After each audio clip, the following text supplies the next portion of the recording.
All right, I wanted to give you all some very important footage that absolutely no one's been asking for. So that's my goal. This is some behind the scenes, or as they say in YouTube land, BTS footage of my infamous and famous made at home Red Lobster Cheddar Bay Biscuits, because God knows if the restaurant's going to be around.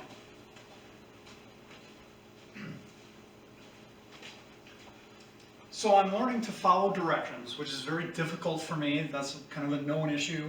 Anybody who's worked with me knows I don't like following directions. I think it's some kind of authoritarian plot.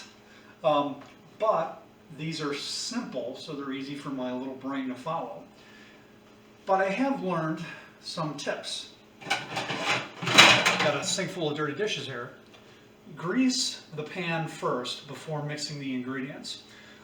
In order for biscuits to be crumbly, that means that they're low moisture. And low moisture doughs stick like a mother to the edge of the pan. So what I've started doing is just putting a little oil in the pan, taking a paper towel and swishing it around so that all of the dough, that's what it's called, doesn't get stuck to the pan as you're mixing it. So really two ingredients. It's the dough, cold water, and shredded cheese. You actually mix the cheese into the dough. Right now they're in the oven about to finish.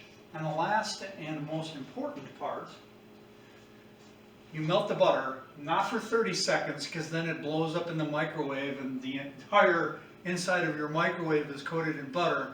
Not that that happened to me, but 15 seconds is probably better. And then you take the garlic packet. Now another little trick I've learned is to have the world's strongest meat scissors. You can use these for opening anything, including boxes from Walmart or Amazon. These open a bottle, 12 bucks. That's 12 bucks I ever spent. Okay, so this is basically herb garlics mix. So you're basically making garlic butter. I melted this in the microwave. I'm just going to swoosh it around like a snob trying wine, like a sommelier. Then my own trick, I always use more cheese than the recipe calls for because it's cheese. Right into the herb garlic sauce, bitches.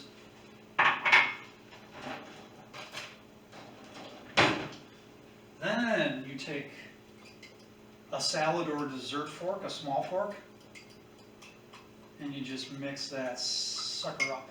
Leave it on the hot stove. 2 minutes left.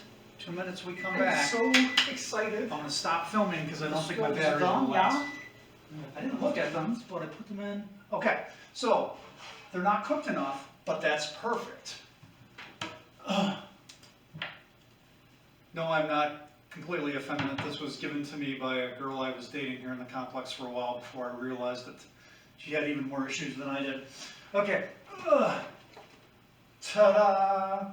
Now you don't want them to be completely cooked because as I mentioned, they're low moisture and they start to shrink up and crack. You want them 88% cooked so you can now drizzle our well-prepared herb garlic sauce with butter. And we carefully drizzle, that's kind of a joke, these bitches. Basically we're drowning them in more fat and oil and cheese. Because that's where the flavor is, fat, oil, and cheese. Throw a little Dawn in there. Let this guy start soaking right away. And wash my hands at the same time. So now, we do not restart the oven because the oven's still hot enough. Let's let the camera see what these look like.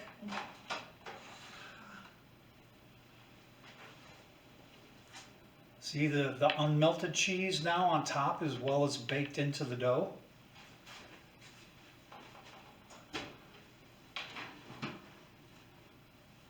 And then we set the microwave timer. 2 minutes and 30 seconds. Bam! then we'll just take pictures of the final product.